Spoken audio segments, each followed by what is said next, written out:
espiritualidade, dos nossos mentores, para que a gente possa absorver todo esse ensinamento da noite de hoje. Então, agradecemos, Pai, por este momento, por esta noite. Agradecemos a essa casa que nos acolhe, nos ampara sempre. Que a gente possa aprender sempre mais e colocar em prática todos os seus ensinamentos, Senhor. Em coração do Pai Nosso, vamos abrir a palestra da noite de hoje. Pai nosso que estais nos céus, santificado seja o vosso santo nome. Venha a nós o vosso reino. Seja feita a vossa vontade, assim na terra como nos céus. O pão nosso de cada dia nos dai hoje. Perdoai as nossas dívidas, assim como devemos perdoar os nossos devedores. E não nos deixeis cair em tentação, mas liberta-nos de todo mal, pois teu é o reino, o poder e a glória para todos sempre, que assim seja, graças a Deus. Hoje temos a palestrante Ana Lúcia Lemos, é a primeira vez na nossa casa, e ela é do Grupo Espírita União Fraterna, tá bom? Então, a casa é sua.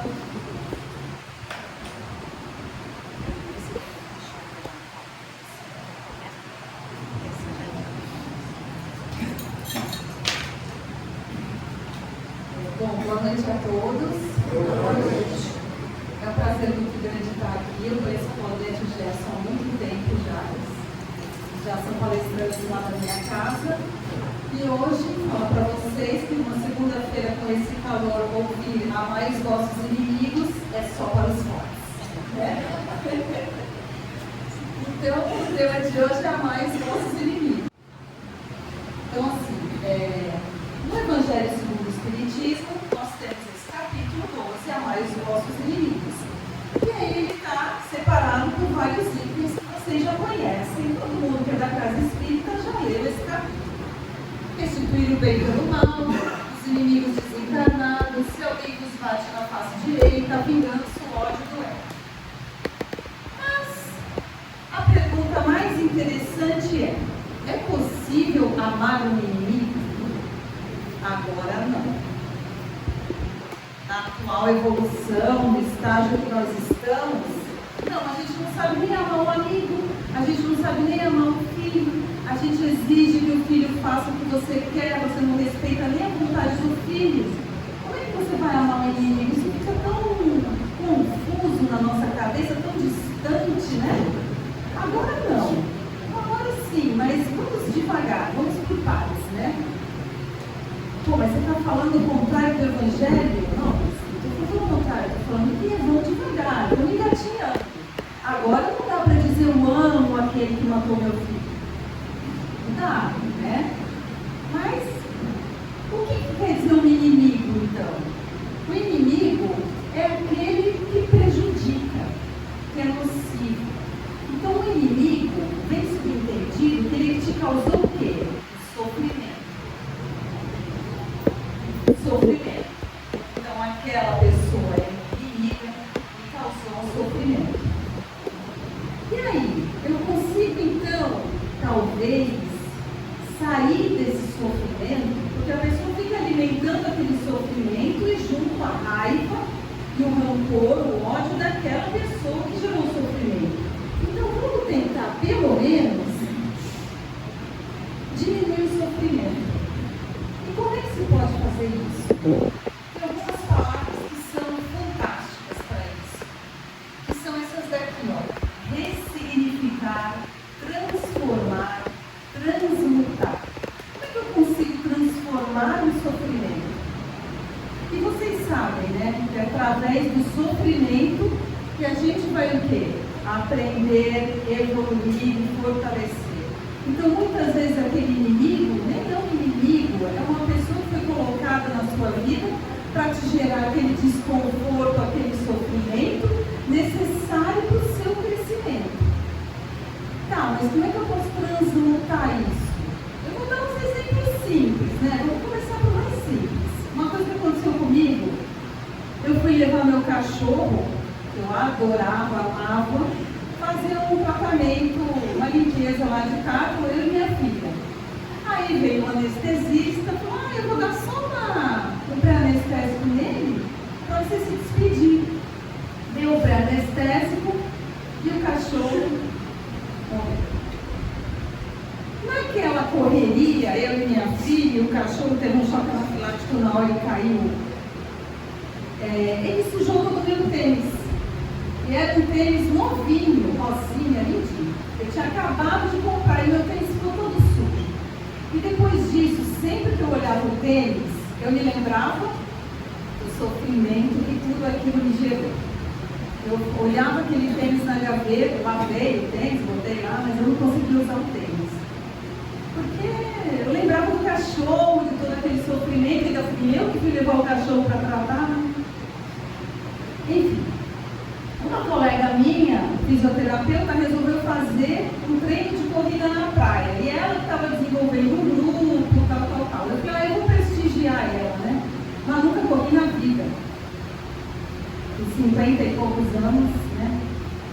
E, bom, eu falei, eu vou pegar aquele tênis, eu só tinha aquele tênis, que faz muito tênis, então eu vou pegar aquele tênis e vou correr. Lógico, no primeiro dia eu fui andar, eu não aguentava correr, na segunda vez eu falei, não, só vou andar, ela me botou para correr. Bom, há 2 anos que eu corro. E aquele tênis passou do tênis, do sofrimento do meu cachorro, daquela lembrança, para o meu tênis de corrida. Até que um dia o meu instrutor falou assim, tá na hora de trocar esse tênis, né? Já tá meio velho. Aí eu falei, tá bom, agora eu consigo correr 5 quilômetros sem cansar.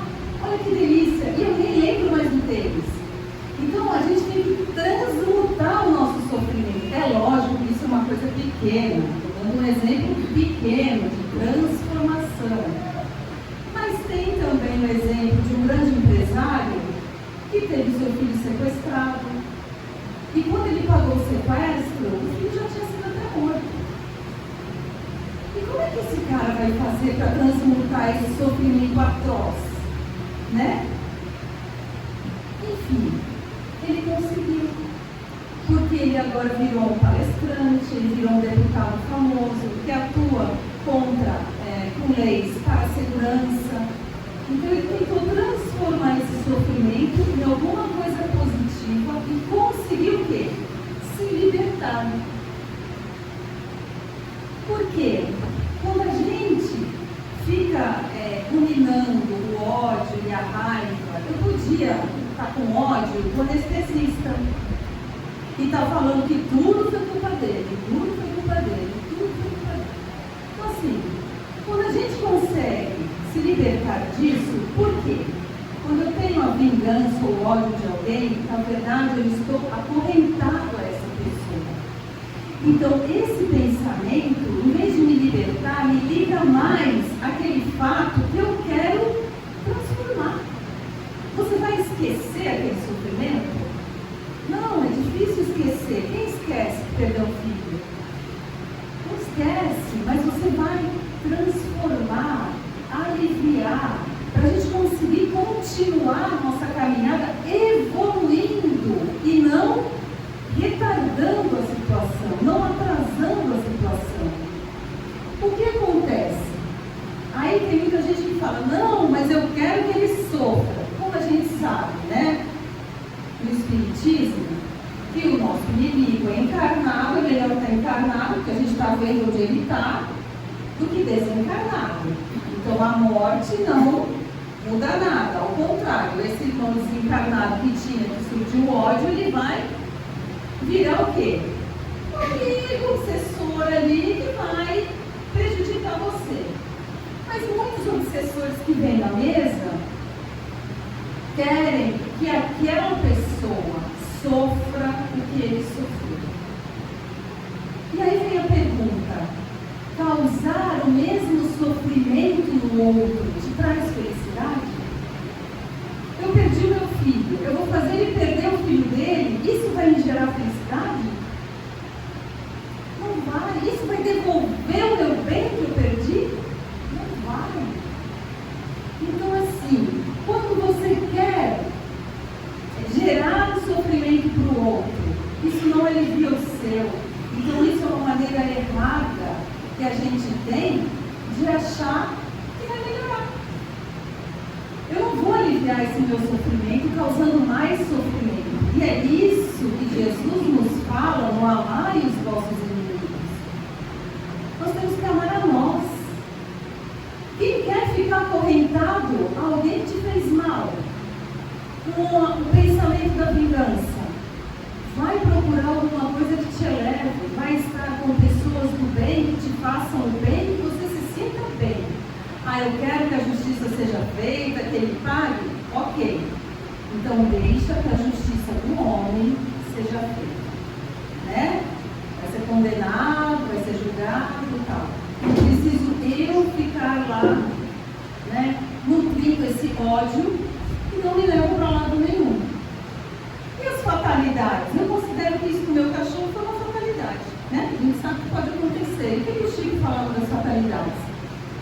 Feliz é aquele que na hora de dar o troco perde a vontade. Esses encontros com os nossos desafetos, mais cedo ou mais tarde, acontecerão. Se não for nessa vida, será na vida espiritual. Os que nos perseguem, com razão ou sem razão, nos auxiliam a identificar o nosso próprio lugar. Às vezes nos é muito mais útil um adversário sincero que um amigo bajulador.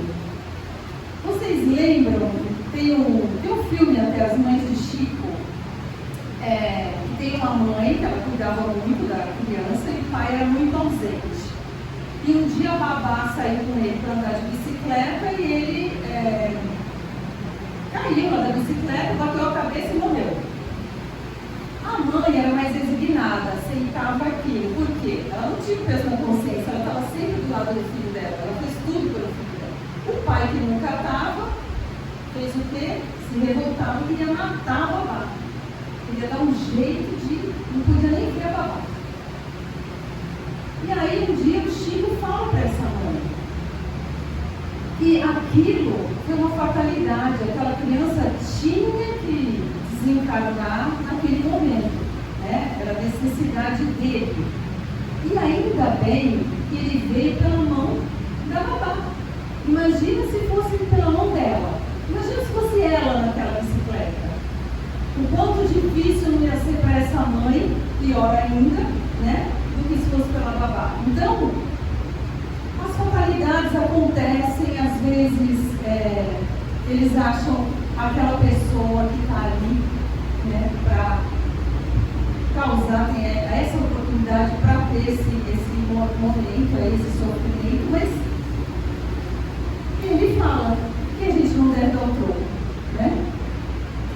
E que os desafetos cedo ou tarde acontecerão. Então, aquela pessoa que você teve aquela dificuldade, um dia vai voltar.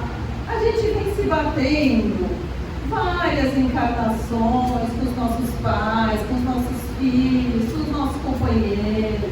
A gente está se batendo aí, vem, vai, até a gente resolver. E aí, restituir o bem com o mal, ou dar a outra face, é o que eu falo para minha filha. Eu tenho uma filha de 11 anos, ela é gordinha. E o meu sobrinho de 11 anos também é baixinho. E aí ela fica, ele me chama de baleia. E eu chamo ele de piqueteu, de pinche. Mas ele não para de me chamar de baleia. Eu falei, para de chamar ele de pinche. Não posso, porque ele me chama de baleia. Eu falei, então, vamos ficar como? Para de chamar. A gente não consegue ver essas coisas simples. Como é que é a mão do inimigo? Mas mãe, como que eu não vou fazer nada? Eu falei, você não vai fazer nada. E dar a outra face não é apanhar, é mudar a atitude, é dar outra atitude. Quer dizer, a pessoa está te xingando. Você começa a tratar ela com gentileza, que uma hora ela vai começar a ficar desconfortável no xingamento. Agora, eu falo para ela, ele está te xingando, você começa a xingar de novo, você está jogando o quê? Gasolina no fogo? Então, dá a outra face, filha, não é apanhar, é mudar a atitude. Então, se aquela pessoa te trata de também da vizinha que deu veneno para cachorra. Vocês sabem dessa história? A vizinha deu veneno para cachorra, e aí, por quê? Porque ela achava que a cachorra era velha e dava muito trabalho para o Chico. Então ela ficou com dó e deu veneno para a cachorra. Mas na atual situação dela, no estágio evolutivo dela, isso era o que ela achava que era o melhor que ela podia fazer. Era o melhor. E o Chico ficou muito bravo, é lógico. E aí o Emmanuel viu que ele começou a ficar incomodado, porque não queria nem olhar para a vizinha. E aí ele falou, o que ela mais quer? É uma máquina de costura? Você vai pegar o seu salário e vai comprar uma máquina de costura para ela. Ele falou, poxa, mas não vai sobrar nada para mim. Ele falou, pois é isso, você vai pegar o seu salário. Quem é que muda de atitude? Quem é que alguém que fez o mal para nós, a gente vai lá, tudo bem, o Emmanuel ele falando no olhando.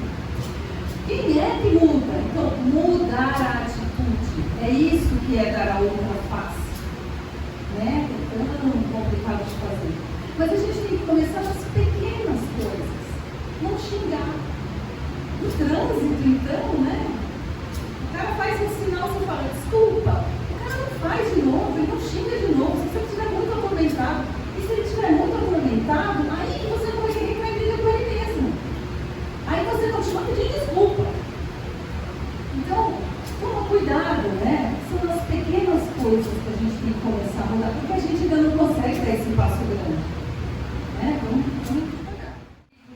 Esse livro aqui, ó, Coração e Vida, que é o Espírito Maria Dolores, e ela fala em versos. Então, assim, nada melhor do que Jesus para nos ensinar como seriam amar os nossos inimigos. Ele tinha inimigos? Ele tinha um monte, né, que se achavam inimigos. Mas ele achava que alguém era inimigo? Por quê? Uma vez eu dando um plantão, eu brigava com os pacientes, que às vezes eles me irritavam, chegavam cansados, doentes, tal. E aí o médico mais velho chegou para mim e falou assim, Ana, quando um cachorro late para você, você late de volta? É para mim, né? Eu fiquei dando sem graça. Eu entendi o que estava falando. Você não vai latir para o cachorro porque você sabe que ele é um cachorro. Ele tem esse nível de entendimento. E é o máximo que ele consegue fazer é latir. Então, Jesus entendia que o nosso entendimento é muito pequeno. Que é o máximo que a gente consegue fazer. Entendeu? Então a gente tem que entender os nossos inimigos como pessoas iguais a nós, com pouco entendimento, que estão fazendo o melhor que eles acham com o pouco que eles sabem. E perdoar. Porque a gente precisa de muito perdão. Né? E ressignificar esse nosso sofrimento. Sai daquela vítima lá e vai para frente. Porque senão a gente não evolui, né? É que nem a borboleta ali, não voa.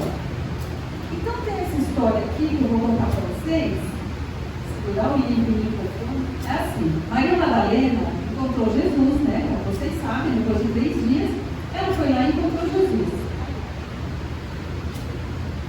E aí ela fala, Senhor, onde estiveste? Em que jardim celeste encontraste o descanso necessário?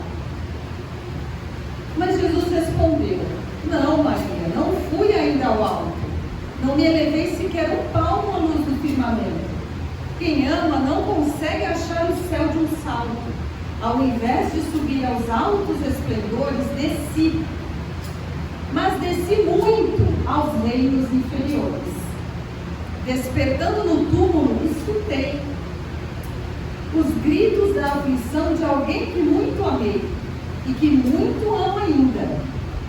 E aí a gente fala, mas essa pessoa me chateou, mas eu não conheço, não tem nada a ver comigo. Mas quando te chateiam da sua família ou de alguém que você ama, essa dor é maior, não é? Ou quando é um filho, essa dor é maior. Então aqui ele está falando. E que muito amo ainda. Ou seja, é o amor. Embora visse além, a luz sempre mais linda, sentia nesse alguém um amado companheiro, um grito de tristeza e de loucura. Fui assim Jesus saiu, em vez de ir para o céu, aquela voz o atormentava e ele desceu para onde? Para o abismo. E ao reencontrá-lo amargurado e louco, a ponto de não mais me conhecer, demorei em me afagá-lo e pouco a pouco consegui que ele enfim pudesse adormecer. Estou imaginando quem é? Senhor, interrogou Madalena, quem é o amigo que te fez descer antes de procurar a luz do Pai? Mas Jesus replicou em voz clara e serena: Maria, um amigo não esquece a dor de outro amigo que cai. Antes de me alterar a celeste alegria, ao sol do mesmo amor a Deus em que te elevas, vali-me após a cruz das grandes horas mudas e desci para as trevas a fim de aliviar a imensa dor de Judas. Então, é esse mestre que nós temos, que nós devemos guiar. E olha o que ele fez para um discípulo dele, que ele amava. Quando ele desencarnou, a primeira coisa que ele foi fazer foi ver. Então a gente tem um pouquinho a aprender, né? Vamos começar só de não responder do xingamento. Depois tem outra história também, que vocês sabem, né? De Maria. Jesus foi ver Judas e depois continuou a sua caminhada. E Judas ficou um tempo ali, porque ele se suicidou. Ele ficou ali no Vale dos Suicidas. E quem foi resgatá-lo, quem foi resgatá-lo, tem outra história também, desta mesma autora. Psicografia também do Chico Xavier, por essa irmã Maria Dolores, que chama Retrato de Mãe. Aí a gente fala, faz pra mim, não tem problema, mas se fizer pro meu filho, então vamos ver o que a mãe fez. Em belíssima e comovente poesia, intitulada Retrato de Mãe, do Espírito Maria Dolores, por Chico Xavier, né? Então ele mostra aqui. Depois de muito tempo, sobre os quadros sombrios do Calvário, Judas, cego na lei, errava solitário. Era triste a paisagem, o céu era nevoento. Cansado de remorso e sofrimento, sentara-se a chorar. Nisso, nobre mulher de planos superiores, nimbada de celestes esplendores, que ele não conseguia divisar, ele nem conseguia perceber a direita. Chega e afaga a cabeça do infeliz. Em seguida, num tom de carinho profundo, quase que em oração, ela diz: Meu filho, por que choras? Acaso não sabeis? Replica o interpelado, claramente agressivo: Sou morto e estou vivo. Matei-me e novamente estou de pé, sem consolo, sem lar, sem amor e sem fé. Não ouvistes falar em Judas, o traidor? Sou eu que aniquilei a vida do Senhor. A princípio julguei, podendo fazer o rei. Quer dizer, era o que ele achava, né? Na ignorância dele, ele achava. Mas apenas lhe impus sacrifício, martírio e sangue e cruz. E em flagelo e aflição, eis que a minha vida agora se reduz. Afastai-vos de mim. Deixai-me padecer neste inferno sem fim. Nada me perguntei. Retirai-vos, Senhora. Nada sabeis da mágoa que me agita. Nunca penetrareis minha dor infinita. O assunto que lastima é unicamente meu. No entanto, a dama calma respondeu: Meu filho, sei que sofres, sei que lutas, sei a dor que causa o remorso que escutas. Não tem nada pior que o remorso, gente. Não tem nada pior que o remorso. Aí você pode fazer alguma coisa e depois vai ver a dor do outro e o remorso. Venho apenas falar-te que Deus é sempre amor em toda parte. E acrescentou serena: A bondade de Deus jamais condena. Venho por mãe a ti, buscando um filho amado. Sofre com paciência a dor e a prova. Terás em breve uma existência nova. A gente sempre tem uma segunda chance. Não te sintas sozinho ou desprezado. Judas interrompeu e bradou rude pasmo. Ficou bravo. Mãe, não venhais aqui com mentira e sarcasmo. Depois de me enforcar num galho de figueira, para acordar na dor, sem mais poder fugir à vida verdadeira, fui procurar consolo e força de viver, ao pé da pobre mãe que me forjara ser. Ela me viu chorando e escutou meus lamentos, mas teve medo dos meus sofrimentos. Expulsou-me e conjuros. Ele foi procurar a mãe dele, né? Chamou-me monstro por sinal. Disse que eu era unicamente o espírito do mal. Intimidou-me a terrível retrocesso. Tá bom.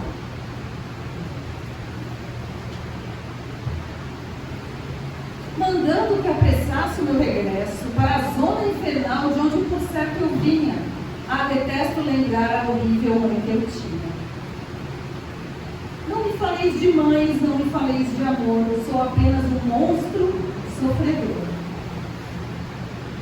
Ainda assim, disse a dama docemente: por mais que me recuses, não me altero. Amo-te, filho meu, amo-te e quero ver-te de nova vida, maravilhosamente revestida de paz e luz, de fé e elevação. Virás comigo à terra, perderás pouco a pouco o ânimo violento. Terás o coração nas águas de bendito esquecimento. Numa existência de esperança, levar-te-ei comigo a remansoso abrigo, dar-te-ei outra mão. Pensa e descansa. E Judas, nesse instante, como quem olvidasse a própria dor gigante, ou como quem se desgarra de pesadelo atroz, perguntou: quem sois vós? Que me falas assim, sabendo-me traidor? Sois divina mulher encadeando amor, ou anjo celestial de quem presinto a luz? No entanto, ela fitava frente a frente e respondeu simplesmente: meu filho, eu sou Maria, a mãe de Jesus. Então,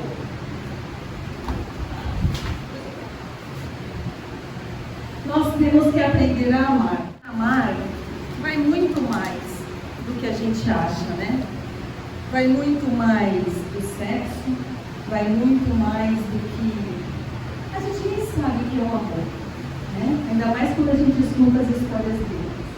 Mas o amor é perdoar, é aceitar o outro como ele é respeitar as dificuldades do outro e as nossas dificuldades, porque queremos que sejam respeitadas. E aqui tem um espírito protetor lá da minha casa.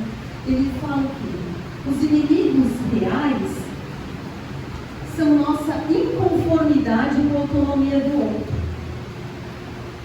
Nosso Pai Celestial permite que nós tenhamos autonomia, tanto que Ele não fala para a gente não, Ele não impede a gente de errar, impede. A gente vai lá e faz a maior besteira e fez. Sabe que a gente vai ter consequência. Ele permite a nossa autonomia. Então, a autonomia dos outros são a falta de respeito do próximo. Nosso orgulho e egoísmo que nos faz achar e sentir que somos melhores que o nosso irmão. Por que eu aponto o dedo para esse irmão e para mim não? Mas eu faria talvez pior na situação dele. A ignorância no bem nos faz causar sofrimentos aos outros, mas a vingança, filha da vaidade. Por que vaidade? Porque eu não aceito que isso aconteça comigo, então eu tenho que me vingar. Eu não aceito que eu possa ser rebaixada, eu não aceito que eu possa ser humilhada, então eu tenho que me vingar. É vaidade. Piora toda a situação e não desfaz o sofrimento já realizado. Conquistem o amor ao próximo, sem julgamento, compreendendo que cada um está num estado evolutivo próprio e cabe a cada um o aprendizado necessário. Cultivem o bom pensamento, boas palavras, especialmente a fé, em dias futuros sempre melhores. Com Jesus a orar por nós.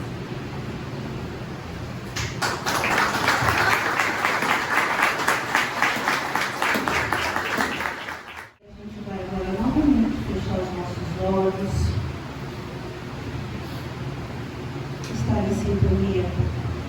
toda a espiritualidade que aqui se faz presente e com os nossos espirituais. Pedindo sempre força, perseverança, amor, respeito, como acabamos de ouvir, e sempre perdoando. Nos perdoando para também poder perdoar ao próximo. E que Nossa Senhora coloque o seu nome sobre cada um de nós, nos abençoando e nos amparando. Ave Maria, cheia de graças, o Senhor é convosco. Bendita sois vós